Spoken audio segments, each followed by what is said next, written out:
European law and the rector of the new university here in Ljubljana, Slovenia. It's currently 5 o'clock in Ljubljana, so we are already in the afternoon. But at the same time, we have our guests today from the probably second biggest Slovenian town on earth. And that's, I mean, not on earth, but certainly biggest Slovenian town in the US, that's Cleveland, where it's currently 11 in the morning. I send my best regards to our four speakers, which I'm going to introduce in a moment. And I also send my warm regards to the audience who's joining us today for this webinar.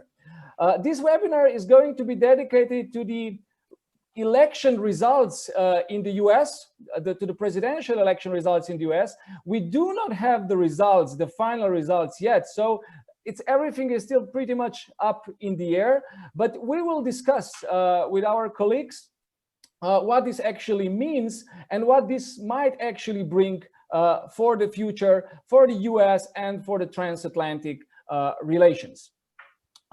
This project takes place, this webinar tonight takes place within the bilateral research project between the new university and the Marshall College from the Cleveland State University. It's a bilateral project dedicated to the comparison of the understanding of the rule of law in the US and in Slovenia, both in theory and in practice. And since the money from this project normally goes for the exchange of professors, that meaning that Slovenians traveling to the US and the US professors traveling to Slovenia, and due to the Corona situation, this is impossible. So we decided to seize this opportunity to meet at least online. So I'm very happy that we are joined today by two excellent professors, colleagues, and friends of ours from Cleveland. We have Milena Sterio, who is a professor of international law, and John Plečnik, who's also a professor of law and currently teaches tax law at the Marshall College of Law. On the Slovenian side, we will be joined by Gorazd Justinek, who is a professor of economics and currently a dean of the Faculty of Government and European Studies, and Jernej Letnar-Černič, who's a professor of human rights at the European Faculty of Law of the new university and also its dean. So I think we have a great we have a great panel today, and without further ado, I'd like to plunge into the medias res of today's situation. As I indicated, as you all probably know, the race is extremely tight in the US. We might find out some more results, some more concrete results as this workshop, as this webinar progresses, but at the same time, the results that we have already seen through this morning, again, they come as a surprise. Again, we had a sort of a deja vu of the 2016 election. The polls were namely absolutely in favor of the Democratic candidate Joe Biden, and yet, at least in the morning, it seemed that maybe Mr. Trump, the incumbent president, is still on the winning side. So I would first pose my question to Milena and John.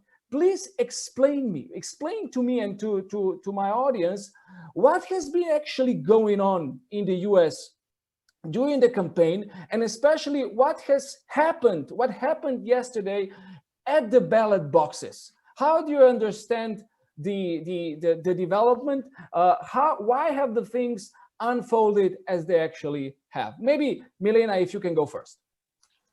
Sure, thank you, Matej. It's such a pleasure to be here. Thank you for organizing this event, and I hope that our paths will cross in the near future in person, whether in Slovenia or here in Cleveland.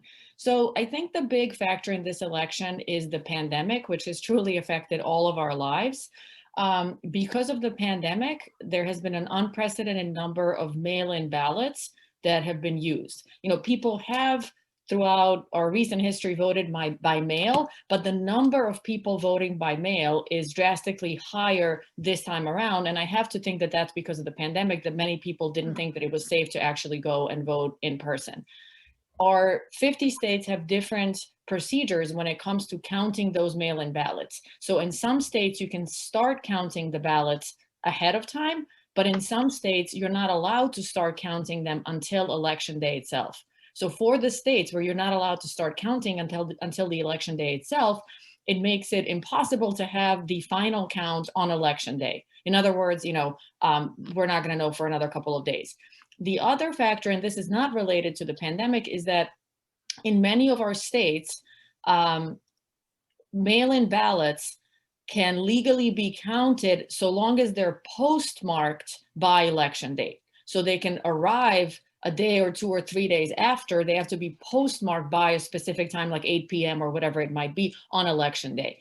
And so there are mail-in ballots that are still, working their way through the mail system that, according to many state systems, can legally be counted. Now, there has been litigation over this. There have been mostly GOP, mostly the Republicans trying to dispute that this shouldn't happen. But I would argue that it is clear that under many state procedures, this is a legal way to vote, and has been a legal way to vote for a number of years. And that perhaps explains why President Trump, in an early morning small gathering around 2 a.m., declared himself the winner and said we should stop the count.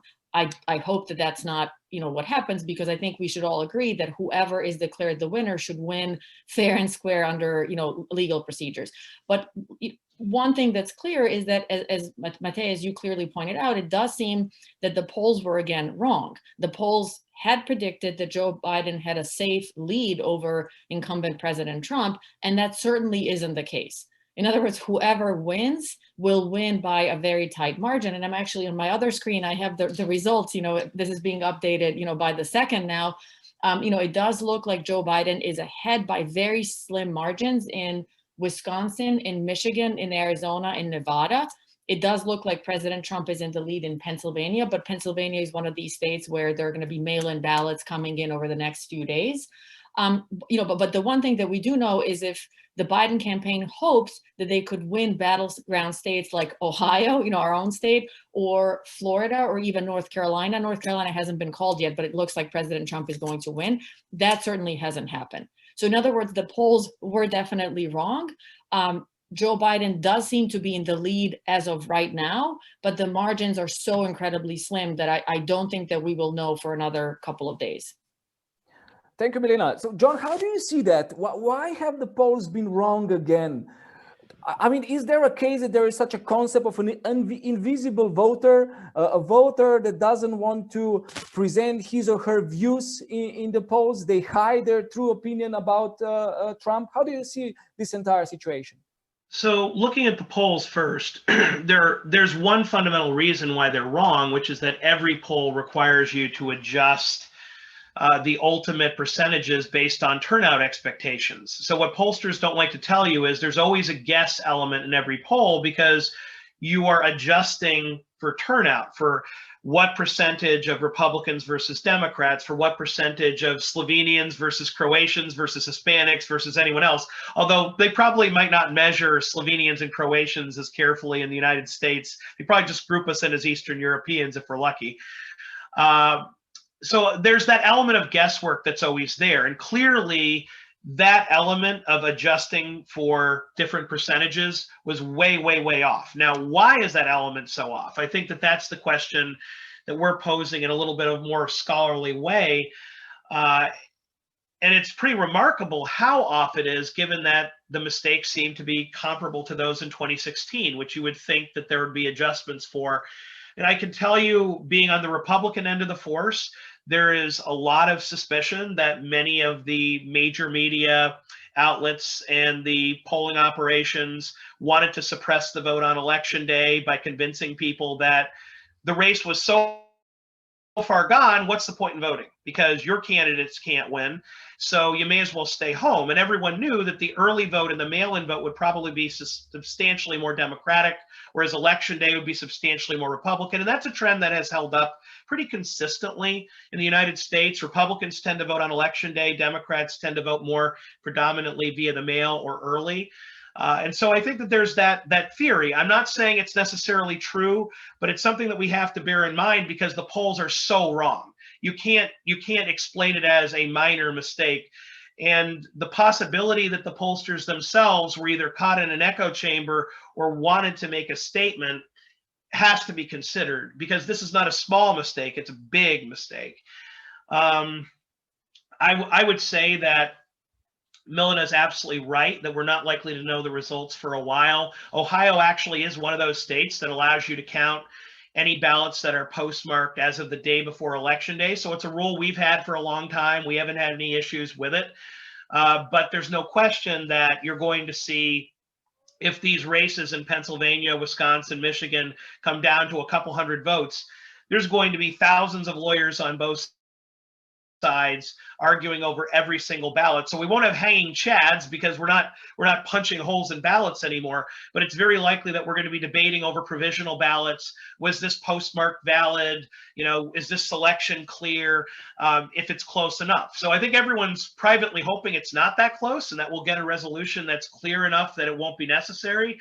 But it's entirely possible, the way things look today, that we could really be analyzing each state very closely. Okay, John, thanks. I mean, we'll still get to the point what happens afterwards, when at the point where someone is actually called the president or not. But first, let us stick still to this question that I'm now going to pose to Gorazd as an outsider from the other side of the Atlantic. Gorazd, I know that you have on your behalf you have some interesting charts that you wanted to show to us. It might be also explaining why the electorate has been, after all, despite huge criticism against Trump, that the electorate has been still sticking with Trump or even moving towards Trump, despite the polling anticipations. Yes, thank you very much, Matej. Thank you for the invitation to be here at this interesting panel on this very interesting day, of course. Yes, as said, usually we economists, you know, are much, so to say, much more friendly when we show some charts around and talk about them, than rather just explain some of the facts. So, if you allow, I will share my screen now with some of these charts. Just give me a second, and I will try to present just some of the let's say things which I think or might be interesting or were interesting, I would say, for voters that have decided as they did. Now, the first thing would be, of course, the GDP change, quarterly change on quarter by quarter, and as we can see, we have here a comparison also for the Obama presidency and the Trump presidency, and as we can see, of course, everything was more or less in both terms going steady growth, except of course for the 2020 year, which was, of course, the first quarter was already negative, then the second one, which was really very much a little bit over 30%. And of course, something which came maybe a bit as a surprise for the majority of people, this recovery, which came, let's say, a couple of weeks ago, that the recovery was also over 30% in the third quarter of this year. Another thing which was or is definitely important for many people dealing with stocks is, of course, the chart which presents the Dow Jones Index, and President Trump mentioned this several times. As we can see, there was a steady, let's say, growth also in the previous years, as it was also during the last 4 years, again, with the exception, of course, in the I think it was March when this huge drop happened this year, of course, due to the corona crisis. But what was really surprisingly, I remember that was, I think, in May, when we had a discussion with the Austrian Chamber of Commerce here in Slovenia, and at that time the information came that practically the prices already actually went up again, or practically more or less the same level, which is also already also presented here, which was a bit of a surprise that it recovered so fast. Then, of course, GDP and stocks indexes and so on are sometimes very so. You know, people maybe don't really feel that then down to earth. But when we another thing when we look at it is, of course, the unemployment rate, and here we can see the decline of people not in work that really was falling for practically the last 10 years. And here we have to say that I think it was February this year, it reached practically, I think, the lowest level, 3.4 or 5%, I think, something like that, which is, I think, the lowest level in the last 50 years. And I think also President Trump mentioned that several times or pointed this out. But then, of course, the crisis came around. And of course, as you can see, the figures are completely changed. And another thing which I think is important in the sense when voters are going to vote, and of course, are there wages? Of course, is there average hourly earnings? And as we can see also here, it has been a steady rise for practically the whole section that we have here on this chart. Maybe the last one, which was, I have to say, a bit of a surprise for me, I have to say, is the presentation of the poverty rate in the US. And in accordance with this chart, we can see actually it really, let's say, at the end, here I have to point out, this is the end of 2019. It really reached the all-time low. These are definitely some facts which are interesting, and I'm pretty much sure that people that who went to vote actually probably had all this in mind. But here with this chart, really, I have to point out this is the end of 2019, and I'm pretty much sure that by the end of 2020 this will change a bit. But still, now if I stop the share screen and return back to the camera, this is just a brief overview of, let's say, a couple of economic issues which I wanted maybe to point out that probably people have been being careful about this, and I guess that many people have seen this as something which is in favor of them. I guess so. Maybe so much for the introduction, and gladly to join the debate later on. Thank you, Goran. So if I get you right, to a certain extent, you're indicating that there was, for many voters, a rational basis for expressing their support for President Trump. At the same time, we know that I think, objectively speaking, President Trump has committed a number of irrational, at least declarations, maybe even some factual actions as well. But all this has also been placed in a particular public debate and public discursive context. John has already alluded to it a little bit. That is the lack of trust towards pollsters and towards the so-called mainstream media. So this election also took place in the context of this heated debate about the media itself. And I wonder, Jerne, from the Slovenian perspective, I know that you pay a lot of attention to this question also in Slovenia. You've worked on it in your previous work. How do you see the role of media in the campaign, and now as we are on the verge of getting finally the result? Thank you, Matej. Good afternoon to everybody. It's good to see Milena and John, if only virtually. Of course, also Goras and Matej. Well, one impression we have here in Slovenia and in Europe is that the whole campaign was quite chaotic. I will even say that some would contend that it was a bit anarchistic, not that there was no rules which were followed on one side. You could see the President Trump, campaigning without paying attention to any anti-COVID-19 measures. On the other side, perhaps the campaign of the challenger, Vice President Biden, was very reserved. Some would say even lacking energy. But the thing that really struck me, and which really, in some aspects, also bothers me, is that the media, the mainstream media in the States, but also here in Europe and also in Slovenia, presented the candidates and the election results as already given. Now, if you have read the predictions by global newspapers such as Washington Post or New York Times or The Economist and TV news outlets. They took the win as a given, and they created an impression that the President Trump didn't have any chances to win.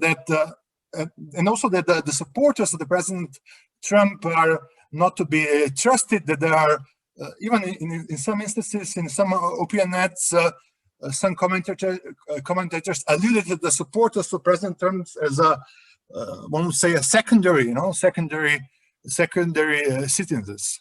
So in a way, one observes that at least a part of media in US, which is also a global part of global media, very influential news outlets. In my mind, they created a parallel media reality, which, as we have seen from yesterday and also today, that doesn't have really correspondence in reality. It's not that the opinion polls were correct, that the editors of those newspapers and media outlets were correct in their predictions. It seems that they wanted to create a parallel media reality, and in this way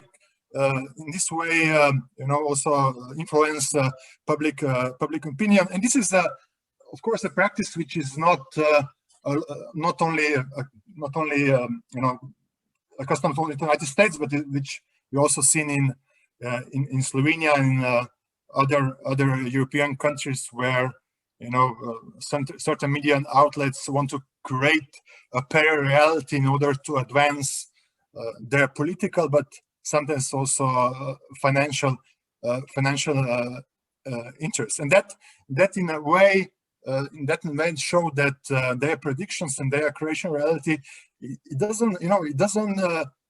doesn't portray to the fullest extent the daily lives and also the voting patterns of voters in Pennsylvania, Ohio, or other states. Thank you, Erne. That's indeed very interesting. We had already that debate in 2016, where the victory of Trump was really like the bolt from the blue, and at the time media basically said that they will enter into a period of self-reflection, trying to disattach them less from the people at large and to understand the society better. So it seems that this is still an old story that's to a certain extent repeating itself.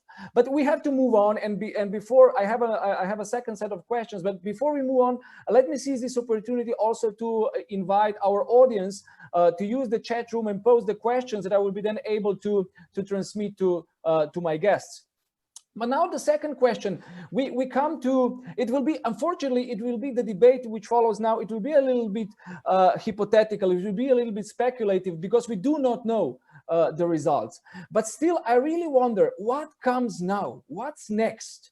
So, and let's I don't know, maybe Milena, you could run a hypothetical saying, okay, let's say Biden wins. What happens? What's Trump's reaction? And maybe then, John, I will ask you, let's say Trump wins. What will be the reaction of the other side of the other side of the campaign? And I'm also interested, and I guess also my colleagues here and friends in Slovenia, how will this impact on the American society, which is portrayed to us as being polarized as deeply as never before? I would really be grateful to hear from you on this set of questions. Sure, thank you. So first of all, I think we all hope for a peaceful transition, or if President Trump is reelected, then, he stays in office. But I do hope that both candidates will accept the election results in a peaceful manner. I also hope, I do hope that it does not come down to a court battle, because I do think that the foundations of our democracy in a way would be at stake if it truly came down to a Supreme Court, opinion. Once again, I would remind our audience members that right now on the Supreme Court, we actually have 3 justices who were part of President George W. Bush's legal team in 2000 in the Bush v. Gore case, which cast serious doubt as to their neutrality on some of these issues. So I truly, truly hope that we're not in that situation. I truly hope that the ballots can all be counted and that we're not going down to counting, examining postmarks on the last 5 ballots to decide, who wins the presidency. If Joe Biden wins, in terms of domestic policies, if you will, or at least in terms of like what is not likely to happen. So the GOP agenda has been, I would say, two primary issues have been to overturn the Affordable Care Act. And the other issue that I would mention is the issue of reproductive rights, abortion rights, Roe versus Wade, the very famous Supreme Court case, which established a woman's right to choose. That has very much been on the agenda.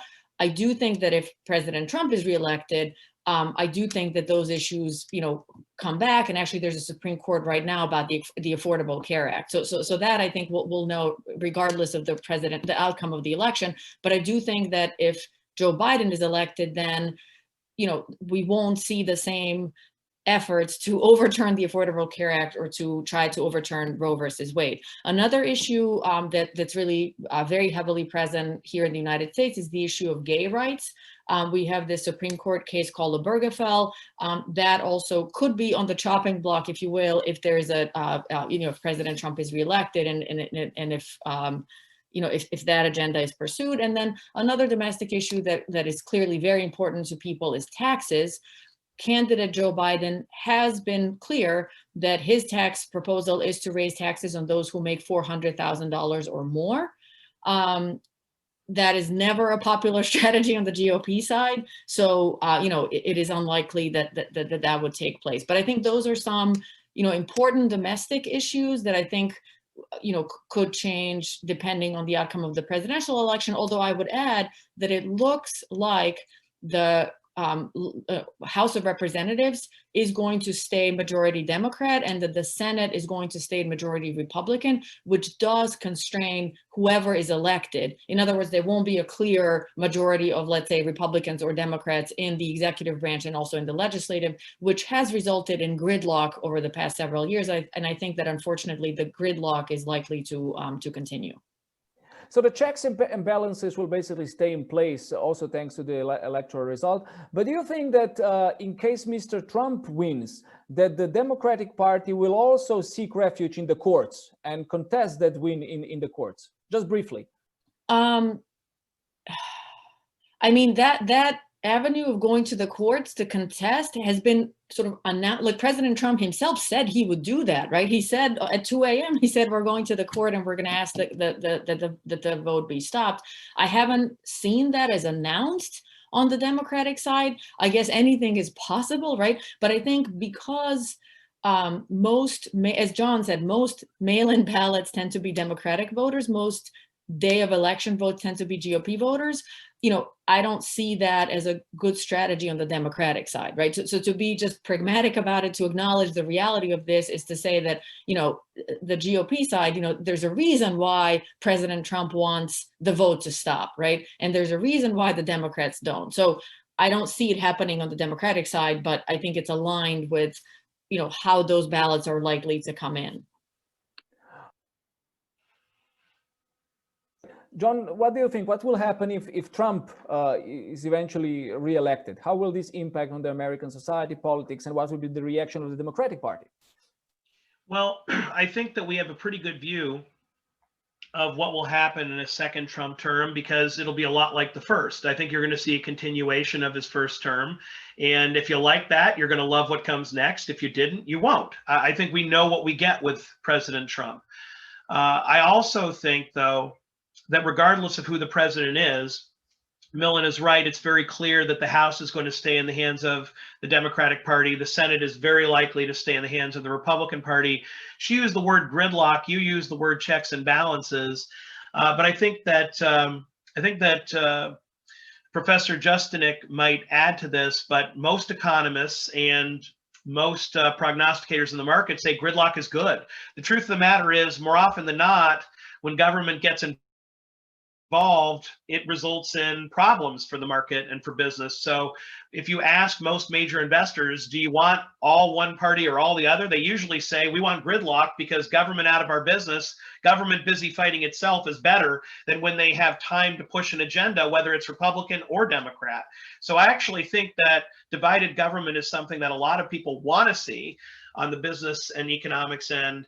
And I think that that's going to be a very, very potentially a positive that comes out of this election, regardless of whether Trump or Biden ultimately prevails, because you're not going to be able to exude dramatic changes. I think one thing that caused the late surge for the Republican Party, which at least saved the Senate, was because we heard some pretty remarkable dialogue about potentially court packing, impeaching and removing justices. Speaker Pelosi talked about Justice Coney Barrett as being illegitimate. And there was even talks of admitting new states to the union, which would fundamentally change the Senate in the future. If you divide up Texas, for example, into 10 states, Republicans would control the Senate forever.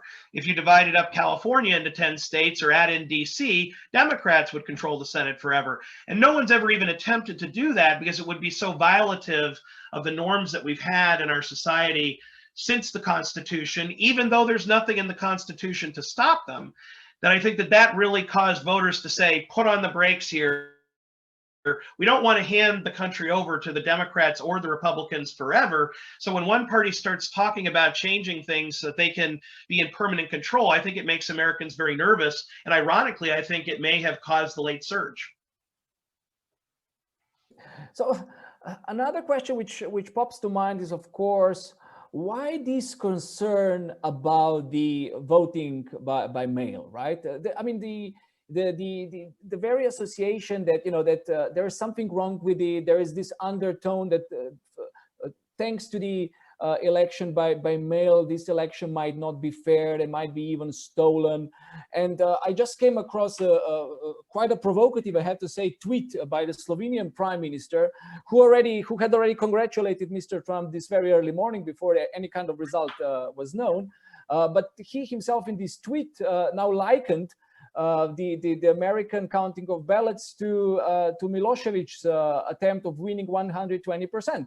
So I wonder, Jernej, how do you comment? How do you comment on this from the Slovenian perspective? Is there something in the election by post, by mail, that makes them intrinsically unfair? Well, in the theory of constitutional law, there's a principle, at least here in Europe, in the constitutional law textbooks that we teach here in Europe, in Slovenia, that voting has to be direct in a person, that something might happen if the vote is not casted directly via ballot. And that was also one of the reasons why, for example, in Slovenia for a long time we didn't allow voting by ballot from Slovenians abroad.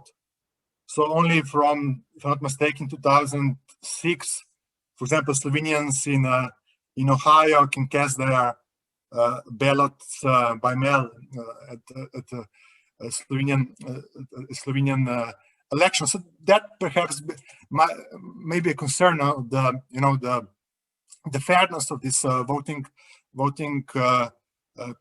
procedures. But if I may add to what Milena and John already said, what can we expect? I would say that we can we can put our trust in the institutions of United States here in Europe, and especially in Central Eastern Europe.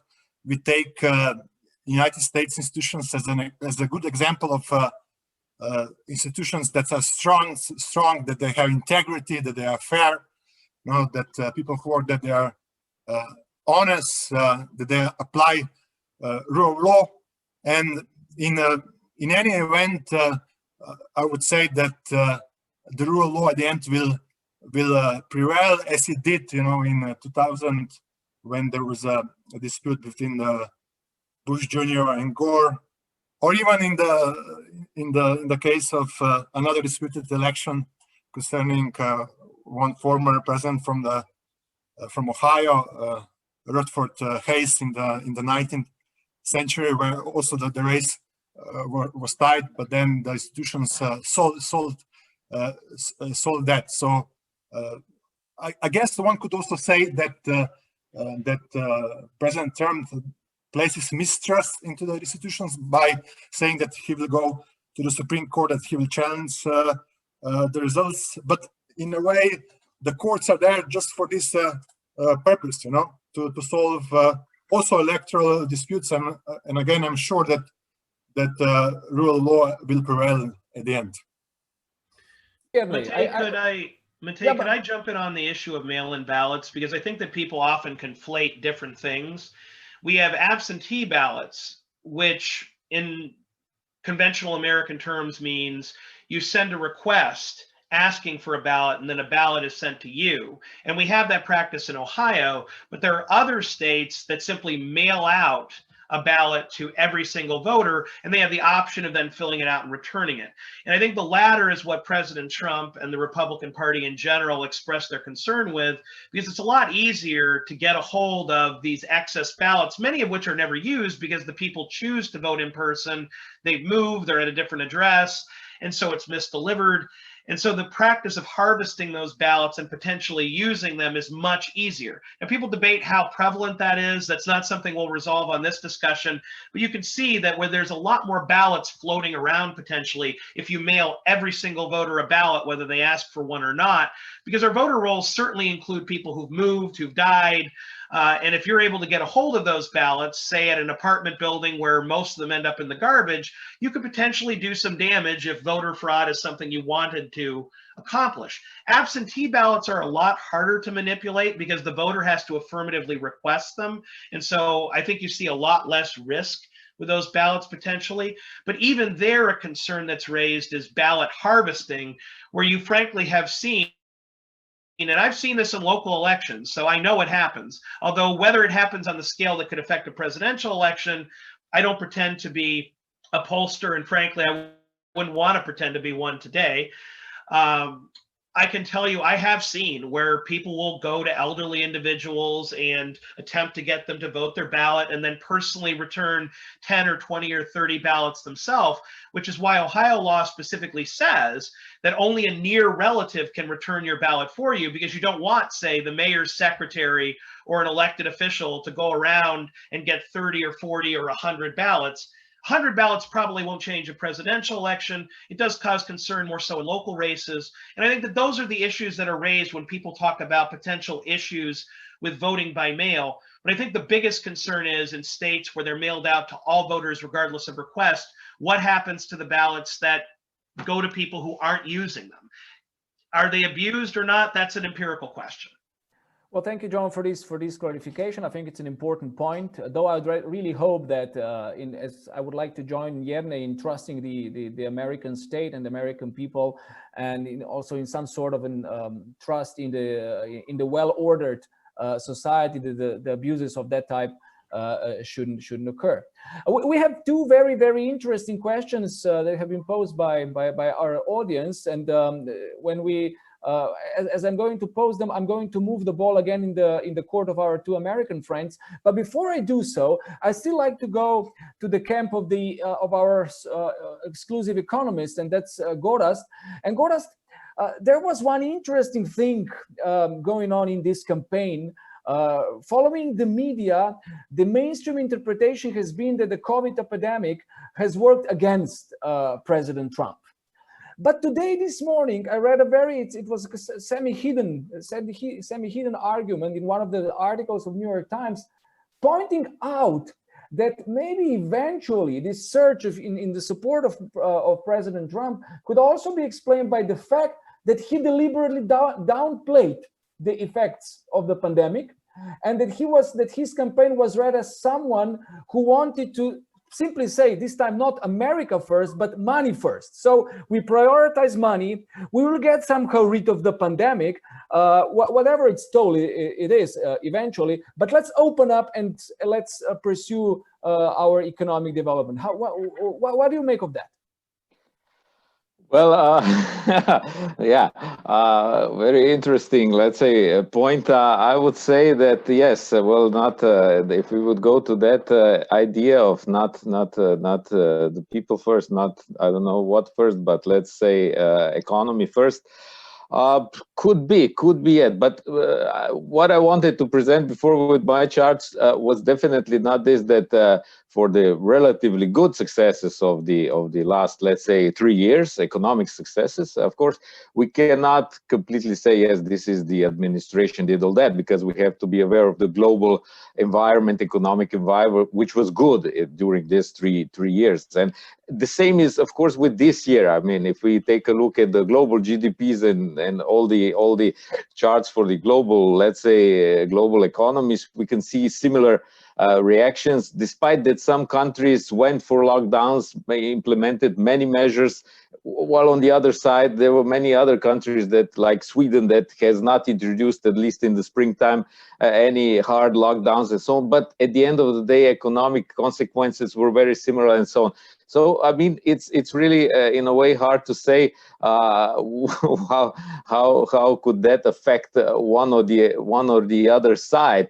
But I would say that for sure. I mean, what we usually in Slovenia, say that people or the voters here in Slovenia usually have short economic memories, and like it was said before. I mean, like Milena said, yes, the tax issues and so on. I mean, we usually open this kind of questions in Slovenia, or the governments implement some kind of tax reforms or something like that.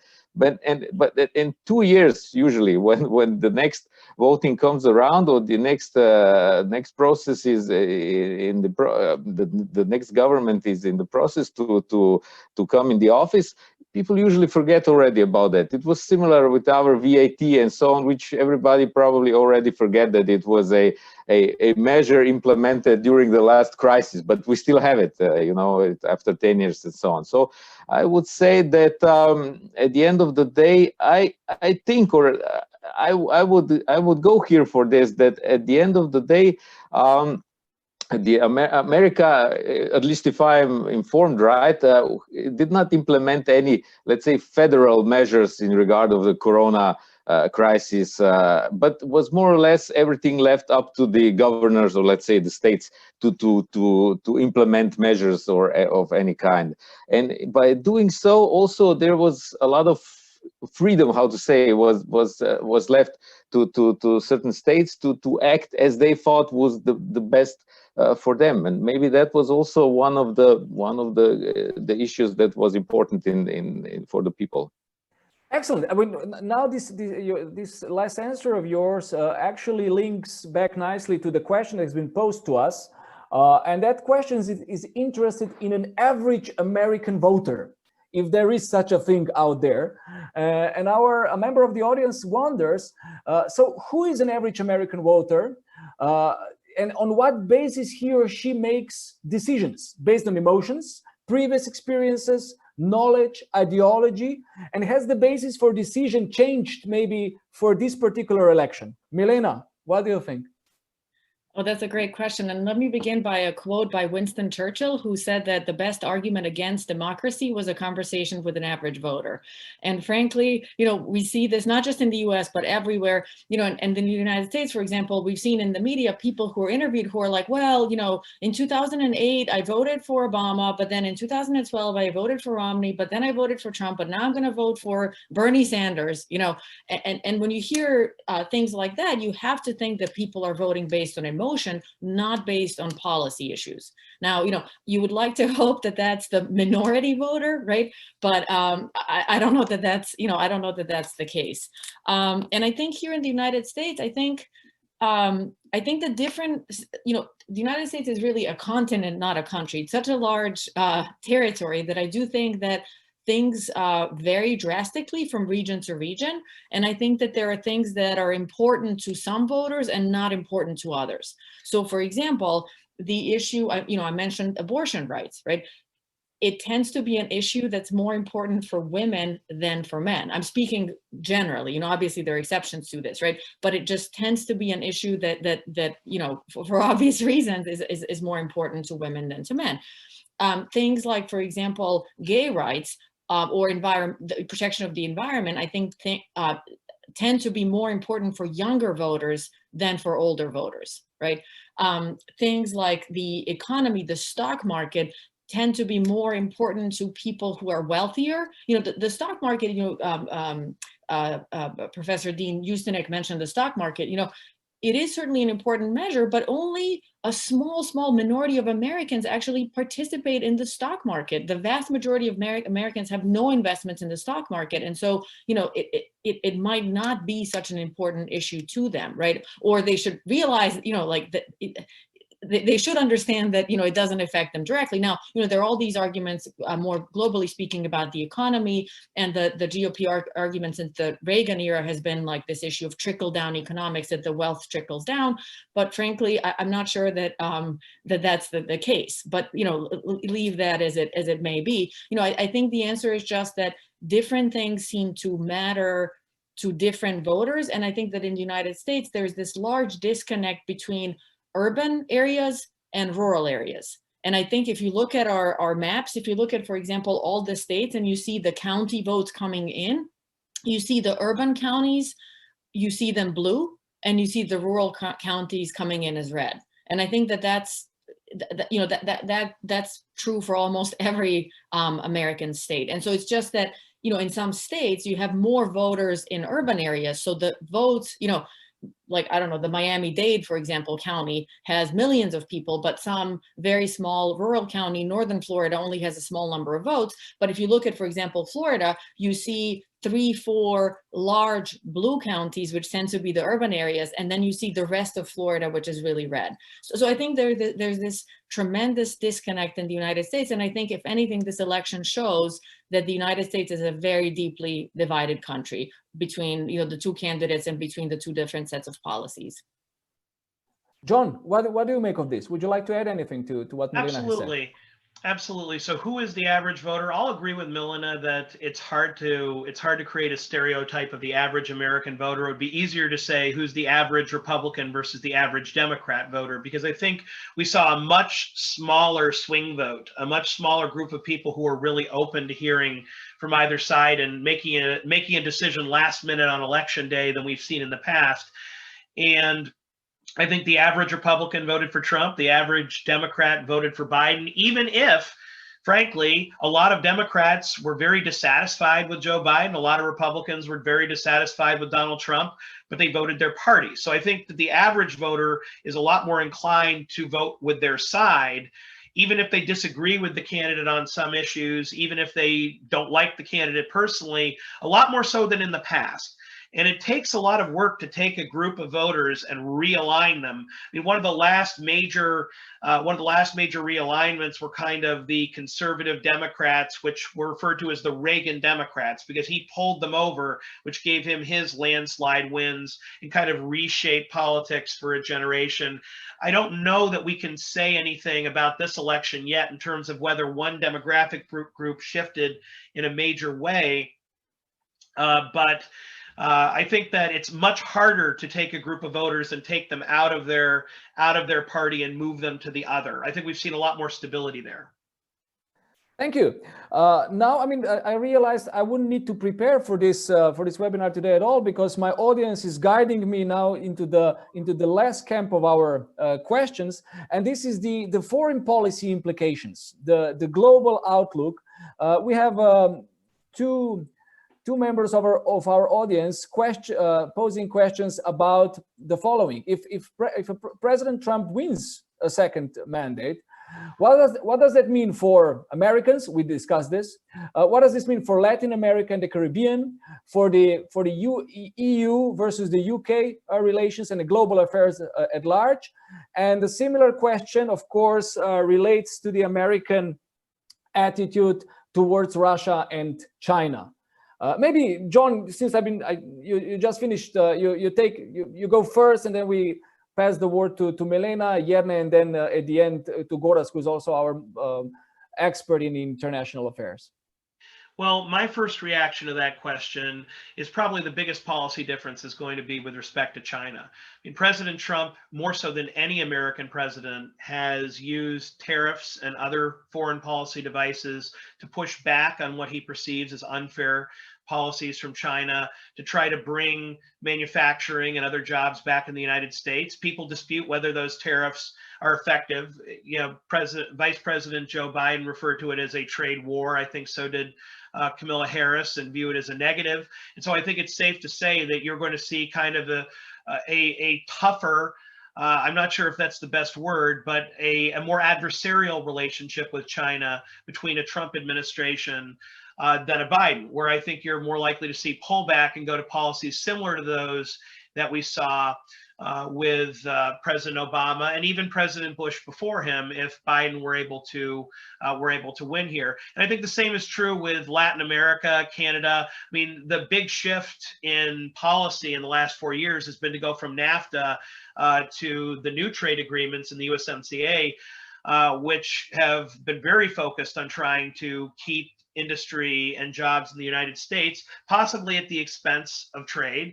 So there are positives and negatives to these, but I think you see a lot more willingness to use tariffs and to renegotiate treaties on the part of President Trump. And I think really a look back to past policy under Presidents Bush and Obama if you have Biden in office. So Milena, what would be done differently if Biden comes into office? Sure. So I do think that there are pretty drastic differences between the two when it comes to foreign affairs. I think globally speaking, President Trump has a much more adversarial and perhaps transactional approach where he tries to approach every situation as a deal and not necessarily place them in a larger context of, you know, ongoing foreign relations with the country or with the region. Whereas I think candidate Biden, former Vice President Biden, would, I think, be more in line with the President Obama era policies, which were more about engagement and building long-term relationships. More concretely speaking, let me just mention a few things. One is, for example, the environment, the Paris climate agreement, which President Trump has announced we're pulling out of. Now, some of those agreements, by the way, have 18-month notification procedure. So you can't say today I'm withdrawing and leave the next day. You have to wait 18 months. So some of these withdrawals might not be effective, you know, if candidate Biden is elected. But, you know, President Trump has obviously been very hostile to the climate agreement. He's also been hostile, withdrew from the Iran nuclear agreement. He has also been very hostile to several international organizations, including the World Health Organization, including the International Criminal Court. If candidate Biden is elected, I think we're going to see a much deeper engagement with those international organizations. You know, with respect to the International Criminal Court, which is really an area of specialty for me, I don't see the U.S. joining the court, but I do see support for the court. I do see a policy of constructive engagement with the court. And then with respect to other countries, you know, the bilateral relations with other countries, President Trump has also been, even though he has been, you know, he's announced he's been tough on China, he's also been somewhat inexplicably soft on Putin and Russia. I do think that candidate Biden would be a lot tougher against Russia. We've also seen President Trump express even sympathy for North Korea, for the North Korean leadership. I don't see that happening if candidate Biden is elected. And just as a global matter, you know, whether you support Biden or Trump, I do think it's a fact that among Western democracies, Biden is much preferred over Trump, or Trump is very much disliked. So, you know, if you talk about the US relations with, you know, Western European democracies, even Canada, you know, I do see that relationship suffering under a second Trump term, because I do think that John is right, that we do know how Trump is going to act. President Trump is going to act in the second term the same as he's acted in the first term, or even more aggressively. And we've seen that with other presidents too. When you're a second term president, you're no longer going to be running for re-election. And so you perhaps have some more leeway to engage in more unpopular things, right? Because you're not worried about being re-elected. Thank you, Milena. Yerney, what would be your predictions? So if Trump stays in the office, if Biden gets into the office, and maybe also we have a big question in our chat room. about the West African situation. Could you perhaps also comment on that, just a tiny little bit?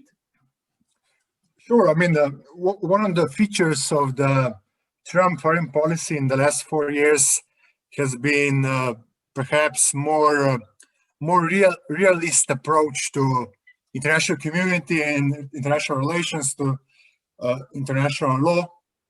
And this approach basically counters approaches by other major powers. No? We are now living in very realist world where, at least in my opinion, institutions, rules, tribunals do not matter as they did perhaps 10 years ago, 20 years ago.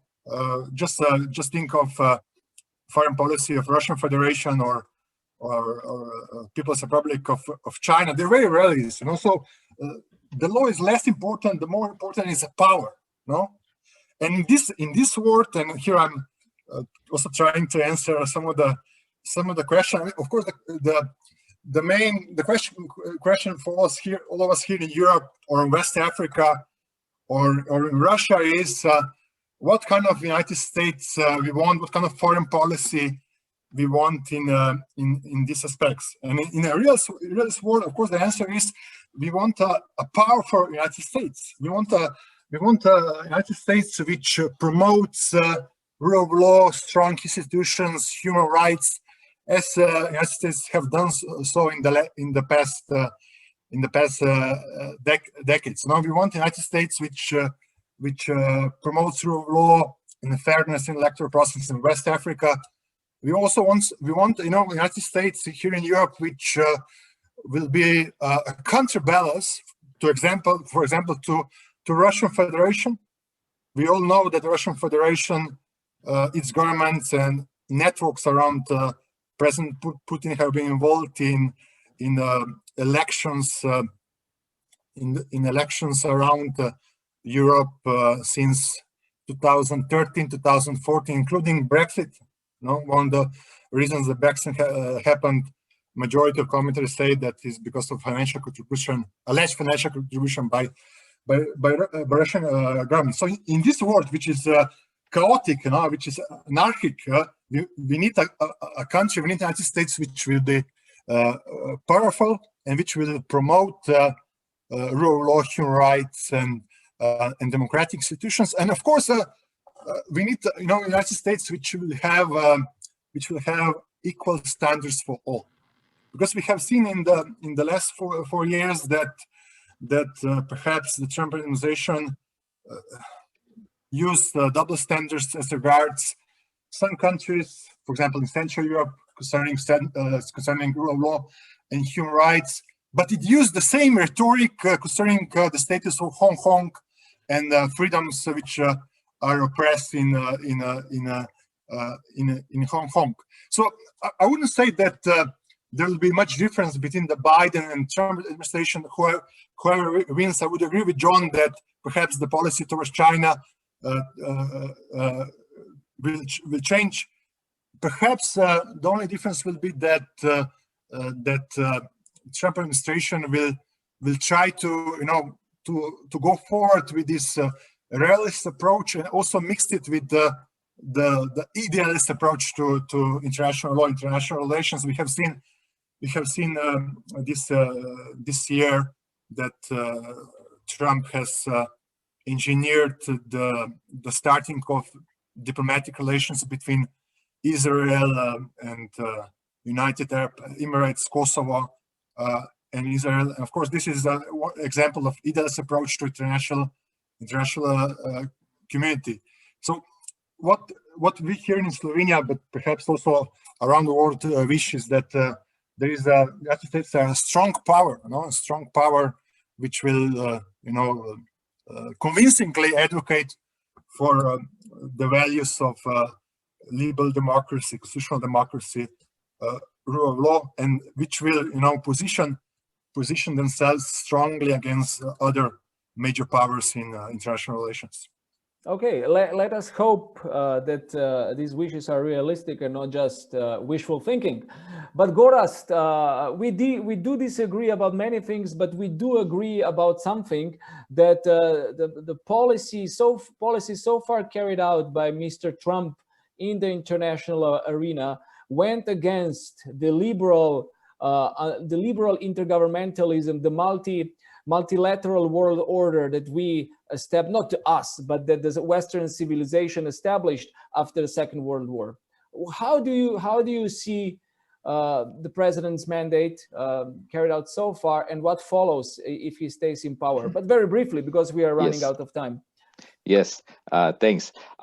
First of all, I would here agree with Jerne, and I would say that we, at least from the outside, or at least I would say that I don't see much difference in whether it would be one or the other president, because I think that the USA is following American interests when it goes for foreign policies abroad. And maybe for us, looking at their activities globally, at least see this in this way. What is the huge difference? And there is one huge difference, let's say, between the previous presidents, which we may call the previous presidents, and the President Trump, would be, I would say, which we call in diplomacy, the style. The style with President Trump was definitely something new, which he brought into foreign policy and diplomacy as itself. And here we went, as you said, Matej, mostly away from multilateral into bilateral, which, of course, by theory, in a way, suits large, big countries, especially large, big, powerful economies. So in this sense, it has, in a way, some sense. But on the other side, of course, as you mentioned, we have to be aware that, like processes like I would say NATO, which was not mentioned until now, this has been an achievement which has connected the transatlantic partnership for now, I don't know, 60, 70 years. And I mean, it was built for decades. And of course, this cannot be just, something of a bilateral dispute or disagreement with, let's say, with some countries and so on. Because as you have rightfully said, if there is not some powerful, let's say, USA coming into some territories, then there's someone else will. And we have seen here in our region, there is a very, let's say, powerful Turkey in this geopolitics here. There is China with the Belt and Road Initiative, and there are many other initiatives that are, of course, interesting. And if the Western countries will not, let's say, jump here in, then of course someone else will. Maybe so much for this short intervention. Thank you, Gorazd. So by way of conclusion, I think I think that the last word should go to our American friends. And my question would be, we would go back to the idea of very deep polarization in the American society, about the allegedly really deep divisions, about the divisions that might bring the country to the verge of civil war. And I will always be skeptical about this, because I think it's part and parcel of any kind of democracy, that there are divisions, that there are conflicts, that there are debates, also strong debates. And I wonder, what do you think? Is the current state of affairs in the US something that already threatens democracy, or is still something that American democracy will be able to cope with? Maybe John and then Milena to have really final word. Thank you. So on that point, I'd really channel Professor Chernich a little bit. I think whether you view civil war or breaking down of democracy as a possibility comes down to your faith in the institutions. And I think as long as Americans have faith in their institutions, and those institutions, practically speaking, remain strong, I think the rule of law prevails and the United States continues to go forward, even when there are those difficult debates. I think that's why it's scary. And I think that's why there's backlash when any candidate suggests changing the formula or the American equation and saying, well, I think that there should be 15 Supreme Court justices, or I think there should be 200 senators. even when a change to your society's government is legal, and I think we've had discussions about this in Poland and other places, even when it's legal, it can still be traumatizing and it can destroy the norms that people rely on.